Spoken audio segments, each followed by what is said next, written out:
Guys, రీసెంట్గా Modi government వక్ఫ్ board గురించి ఒక చాలా పెద్ద స్టెప్ తీసుకుంది. అదేంటంటే వక్ఫ్ బోర్డ్ అమెండ్మెంట్ బిల్ని ప్రవేశపెట్టింది. అది ఇంకా అప్రూవ్ కాలేదు. అసలు వక్ఫ్ బోర్డ్ అమెండ్మెంట్ బిల్ అంటే ఏంటి అంటే, ఆల్రెడీ ముస్లిమ్స్కి వక్ఫ్ బోర్డ్ అనేది ఒక యాక్ట్ ఉంది కదా, దానిలో 44 సవరణలు చేయాలని కోరుకుంది. అసలు ఈ 44 సవరణలు చేయాలని కోరుకోవడానికి కారణం ఏంటి, అండ్ ఇందులో కొన్ని పాయింట్స్ ఏంటంటే, వక్ఫ్ బోర్డ్ కింద ఉన్న భూములన్నీ ముస్లిం పేద ప్రజలకు అందచేయాలని, అండ్ వక్ఫ్ బోర్డ్ రిలేటెడ్ ఏ ల్యాండ్ రిజిస్ట్రేషన్ అయినా కూడా అది సెంట్రల్ వెబ్సైట్ త్రూయే జరగాలని కోరుకున్నారు. ఎందుకంటే ఈ వక్ఫ్ బోర్డ్ని అడ్డం పెట్టుకొని ఇండియాలో చాలా పెద్ద ల్యాండ్ మాఫియా జరుగుతుంది. చాలామంది పొలిటీషియన్స్ ఈ వక్ఫ్ బోర్డ్ని అడ్డం పెట్టుకొని అనేక రకాల ఖాళీ స్థలాలను వాళ్ళ స్థలాలుగా రాపించుకున్నారు. అండ్ ఒక ఆశ్చర్యపడవలసిన విషయం ఏంటంటే, వక్ఫ్ బోర్డ్ అనేది ఇండియాలో 3rd largest land owners after Indian army and Indian railway. So Waqf board గురించి ఎవరికైతే తెలియదో ఈ వీడియో పూర్తిగా చివరి వరకు చూడండి. ఈ వీడియోని ఓన్లీ ఇన్ఫర్మేషనల్ పర్పస్తో మాత్రమే చూడండి. అండ్ ఈ వీడియోని కంపల్సరీ లైక్ చేయండి, ఎందుకంటే అలా వీడియోని లైక్ చేయడం వల్ల ఈ వీడియో చాలామందికి రికమెండ్ అవుతుంది. దానివల్ల ఛానల్కి రీచ్ వస్తుంది.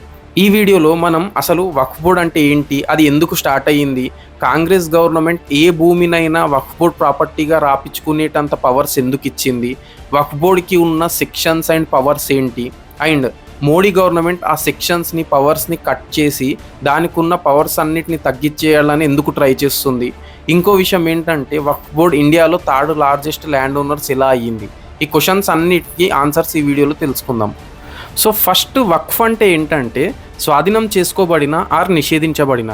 అదేవిధంగా వకీఫ్ అంటే ఏంటంటే, వకీఫ్ అంటే ఏదైతే భూమిని ఈ వక్ఫ్ బోర్డ్కి దానం ఇస్తాడో అతన్ని వకీఫ్ అని పిలుస్తారు. సో దీని ప్రకారం వక్ఫ్ బోర్డ్కి ఎవరైనా ఏ వ్యక్తి అయినా ఏ భూమినైనా దానం ఇవ్వచ్చు. సో ఈ విధంగా ఎవరైనా వక్ఫ్ బోర్డ్కి భూమిని దానం ఇస్తే అప్పటి నుంచి ఆ భూమి ఇస్లాం యొక్క భూమిగా పరిగణిస్తారు. ఆ భూమి మీద ఇతర మతాల వారికి ఎవరికి హక్కు ఉండదు. ఆ భూమిని ఇస్లాం యొక్క కార్యక్రమాలకు మాత్రమే యూజ్ చేస్తారు. అంతేకాని వేరే మతాల వారికి ఎవరికి ఆ భూముల మీద హక్కు ఉండదు. అయితే రీసెంట్గా తమిళనాడులో కొంతమంది రైతులు తమకు తరతరాలుగా వస్తున్న భూములను అమ్ముకోవడానికి చూశారు. అయితే వాళ్ళకు అప్పుడు ఒక షాకింగ్ విషయం అనేది తెలిసింది. ఏంటంటే, ఈ భూములన్నీ వక్ఫ్ బోర్డ్ కింద రిజిస్టర్ అయి ఉన్నాయి అని తెలిసింది. అది చూడగానే ఒక్కసారిగా వాళ్ళు షాక్ అయ్యారు. తర్వాత ఈ రైతులు మీడియా ముందట్టుకొచ్చి తమ సొంత భూములను వక్ఫ్ బోర్డ్ ఏ విధంగా అమ్ముకోనియకుండా చేస్తుంది అని చాలా గొడవ చేశారు. తర్వాత వాళ్ళకు ఇంకో పెద్ద షాకింగ్ విషయం తెలిసింది. అదేంటంటే, వాళ్ళ భూములతో పాటు తమిళనాడులో దాదాపు 18 గ్రామాలు ఈ వక్ఫ్ బోర్డ్ కింద రిజిస్టర్ అయి ఉన్నాయి. అంటే ఆ 18 గ్రామాల మీద కూడా వక్ఫ్ బోర్డ్కి మాత్రమే, అంటే ఇస్లాంకి మాత్రమే అధికారం ఉంటుంది. ఈ వక్ఫ్ బోర్డ్ ఆక్రమించుకున్న 18 గ్రామాలు తమిళనాడులోని తిరుచురపల్లి అనే డిస్టిక్లో ఉన్నాయి. ఇంకో షాకింగ్ విషయం ఏంటంటే, ఒక గ్రామంలో 1500 సంవత్సరాల పురాతనమైన చంద్రశేఖర స్వామి గుడి ఒకటి ఉంది. ఇది రాజరాజ చోళ నిర్మించారట.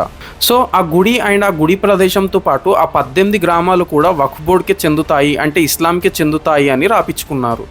ఇప్పుడు నేను చెప్పబోయే నెంబర్స్ బాగా గుర్తుపెట్టుకోండి. మొత్తం వక్ఫ్ బోర్డ్ కింద 8,54,509 ప్రాపర్టీస్ రిజిస్టర్ అయి ఉన్నాయి. ఈ మొత్తం ప్రాపర్టీస్ యొక్క భూమిని లెక్కిస్తే 8 లక్షల కంటే ఎక్కువ ఎకరాల భూమి వక్ఫ్ బోర్డ్ కింద ఉంది. ఈ 8 లక్షల ఎకరాల భూమి వాల్యూ ఎంత తెలుసా? 1.2 లక్షల కోట్లు. ఇంత అత్యధిక మొత్తంలో భూమి అనేది వక్ఫ్ బోర్డ్ కింద రిజిస్టర్ అయ్యి ఉంది. అందుకే వక్ఫ్ బోర్డ్ ఇండియాలో 3rd largest land owners. First Indian army, second Indian railway and 3rd Waqf board. So మీకు ఇక్కడ ఒక డౌట్ రావచ్చు, ఇంత మొత్తంలో భూమి వక్ఫ్ బోర్డ్ కింద రిజిస్టర్ అవుతుంటే మన ఇండియన్ గవర్నమెంట్ ఎందుకు ఏం చేయలేదు అని. దానికి ఆన్సర్గా ఏంటంటే, 1995లో పివి నరసింహారావు ఉన్నప్పుడు, కాంగ్రెస్ ప్రభుత్వం ఉన్నప్పుడు వక్ఫ్ బోర్డ్ యాక్ట్ని సవరించి దానికి చాలా పవర్స్ అనేటివి ఇచ్చేశారు. దానిలో చాలా సెక్షన్స్ అనేటివి ప్రవేశపెట్టారు. ఆ సెక్షన్స్ ఎంత పవర్ఫుల్ అంటే, ఏ భూమినైనా ఇస్లామిక్ భూమిగా రాపించుకొని వక్ఫ్ బోర్డ్ కింద రిజిస్టర్ చేయించుకోవచ్చు.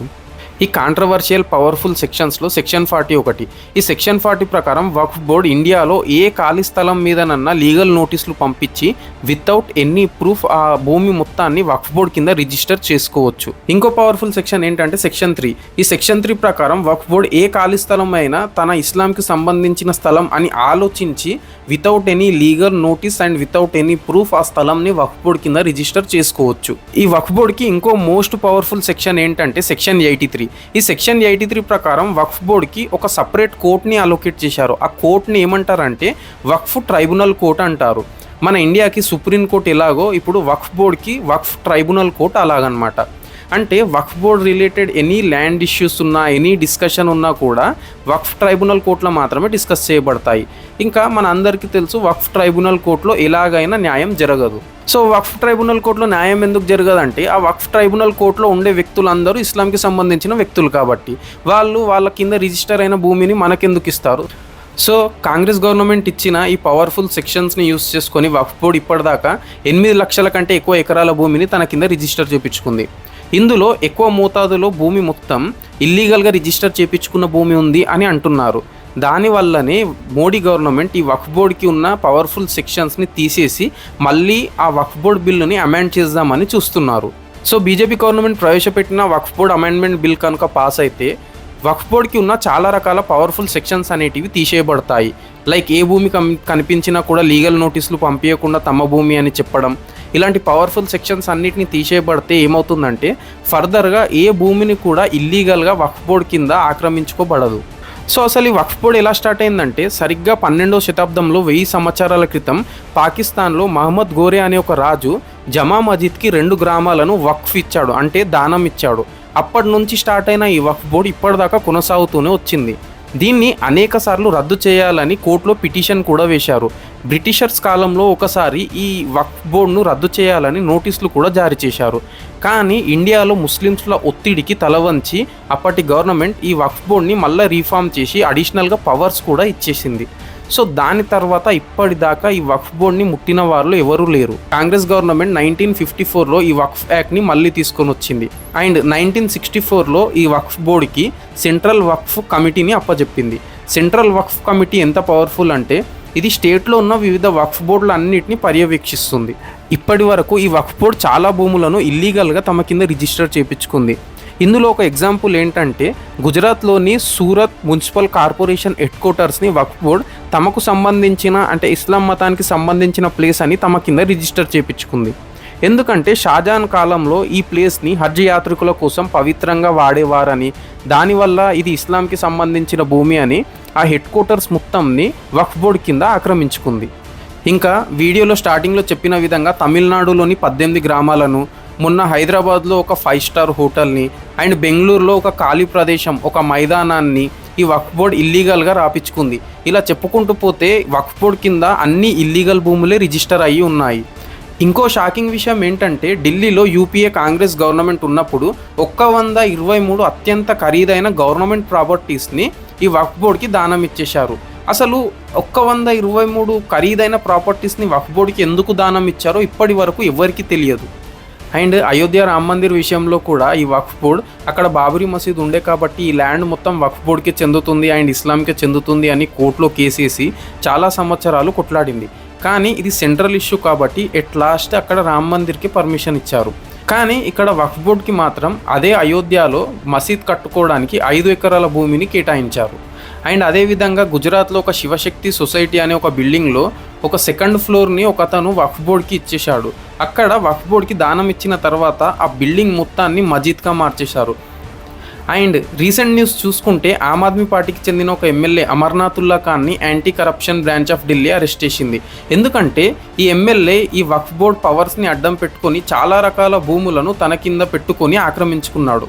అండ్ వక్ఫ్ బోర్డ్ని అడ్డం పెట్టుకొని అనేక రకాలుగా మనీని అకౌంట్ టు అకౌంట్ ట్రాన్స్ఫర్ చేశాడు. ఇతను చేసిన ఈ పనికి ఇతన్ని అరెస్ట్ చేశారు. అండ్ ఇతను ఒక్కడే కాదు, చాలామంది పొలిటీషియన్స్ ఈ వక్ఫ్ బోర్డ్ పవర్స్ని యూస్ చేసుకొని చాలా ల్యాండ్ మాఫియా చేశారు. సో ఇంకా ఇలా చెప్పుకుంటూ పోతే ఈ వీడియో చాలా లాంగ్ అవుతుంది. So main intention of this video ఏంటంటే అసలు రీసెంట్గా వక్ఫ్ బోర్డ్ అమెండ్మెంట్ యాక్ట్ని మోడీ గవర్నమెంట్ ఎందుకు ప్రవేశపెట్టిందో తెలియజేయడానికి, అండ్ అసలు వక్ఫ్ బోర్డ్ అంటే ఏంటో తెలియని వాళ్లకు దాని గురించి ఒక ఇన్ఫర్మేషన్ ఇవ్వడానికి చేశాను. So kindly like this video for better reach.